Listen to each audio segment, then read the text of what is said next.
ಅರ್ಕಾವತಿ ಬಗ್ಗೆ ರಾಜ್ಯಪಾಲರು ವರದಿ ಕೇಳಿದ್ದ ವಿಚಾರಕ್ಕೆ ಸಂಬಂಧಪಟ್ಟಂತೆ ರಾಜ್ಯಪಾಲ ಗೆಹ್ಲೋಟ್ ನಡೆಗೆ ಡಾಕ್ಟರ್ ಜಿ ಪರಮೇಶ್ವರ್ ಅವರು ಬೇಸರ ಹೊರಹಾಕಿದ್ದಾರೆ. ಪ್ರತಿನಿತ್ಯ ಸರ್ಕಾರದ ಕಾರ್ಯದ ಬಗ್ಗೆ ಯಾರೂ ಕೇಳಿರಲಿಲ್ಲ, ಆದರೆ ರಾಜ್ಯಪಾಲರು ಮಾಹಿತಿ ಕೇಳಿದ್ದ ಸಂದರ್ಭಗಳೇ ಇರಲಿಲ್ಲ. ಈಗಿನ ರಾಜ್ಯಪಾಲರು ಕೇಳ್ತಿದ್ದಾರಲ್ಲ ಅಂತ. ಆದ್ರೀಗ ದಿನನಿತ್ಯ ಪತ್ರ ಬರೆದು ಮಾಹಿತಿ ಕೊಡಿ ಅಂತ ಕೇಳ್ತಾ ಇದ್ದಾರೆ. ಈ ಹಿಂದೆ ಯಾವ ರಾಜ್ಯಪಾಲರು ಕೂಡ ಈ ರೀತಿ ನಡ್ಕೊಂಡಿರ್ಲಿಲ್ಲ. ರಾಜ್ಯಪಾಲರು ಸರ್ಕಾರದ ಮಧ್ಯೆ ಗುಡ್ ರಿಲೇಶನ್ಶಿಪ್ ಇರುತ್ತೆ, ಆದ್ರೆ ಈ ರೀತಿ ಇದ್ರೆ ಸ್ಮೂತ್ ಆಗಿ ಹೋಗೋದಕ್ಕಾಗಲ್ಲ. ಸಿಎಂ ಜೊತೆಗೆ ಇದರ ಬಗ್ಗೆ ಚರ್ಚೆ ಮಾಡ್ತೀವಿ, ಯಾವ್ದು ಉತ್ತರ ಕೊಡಬೇಕೋ ಕೊಡ್ತೀವಿ. ಬೆಂಗಳೂರಿನಲ್ಲಿ ಗೃಹ ಸಚಿವ ಡಾಕ್ಟರ್ ಜಿ ಪರಮೇಶ್ವರ್ ಅವರು ಬೇಸರ ಹೊರಹಾಕಿದ್ದಾರೆ.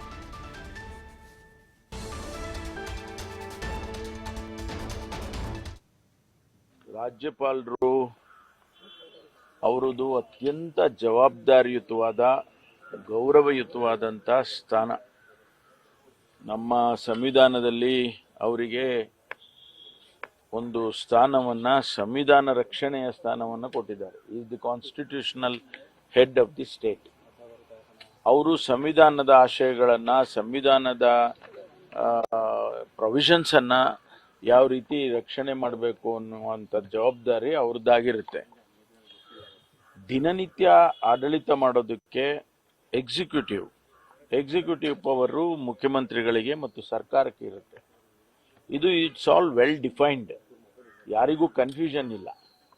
ಆದರೆ ಇತ್ತೀಚೆಗೆ ಪ್ರಥಮ ಬಾರಿಗೆ ಕರ್ನಾಟಕದಲ್ಲಿ ಒಬ್ಬ ರಾಜ್ಯಪಾಲರು ದಿನನಿತ್ಯದ ಆಡಳಿತ ಬಗ್ಗೆ ಮಾಹಿತಿಯನ್ನ ಕೇಳುವಂಥದ್ದಾಗ್ಲಿ ಅಥವಾ ಅದಕ್ಕೆ ಇಂಟರ್ಫಿಯರ್ ಆಗುವಂಥದ್ದಾಗ್ಲಿ ನಾವೆಲ್ಲೂ ಕೇಳೇ ಇಲ್ಲ. ಇತಿಹಾಸದಲ್ಲಿ ಯಾವುದೇ ರಾಜ್ಯಪಾಲರು ಕರ್ನಾಟಕದಲ್ಲಿ, ನಾವಂತೂ ಈಗ ನಾನು ಈಗಾಗಲೇ 35 ವರ್ಷ ರಾಜಕಾರಣದಲ್ಲಿ, ಇಲ್ಲಿಯವರೆಗೂ ಅನೇಕ ಜನ ಗವರ್ನರ್ಗಳನ್ನ, ಮುಖ್ಯಮಂತ್ರಿಗಳನ್ನ ನಾವೆಲ್ಲ ರಾಜ್ಯದಲ್ಲಿ ನೋಡಿದ್ದೇವೆ. ಆದರೆ ಇಂತಹ ಸಂದರ್ಭ ಯಾವತ್ತೂ ಕೂಡ ಬಂದಿರಲಿಲ್ಲ. ಗೌರವಾನ್ವಿತ ರಾಜ್ಯಪಾಲರು ಪ್ರತಿನಿತ್ಯವೂ ಸರ್ಕಾರದ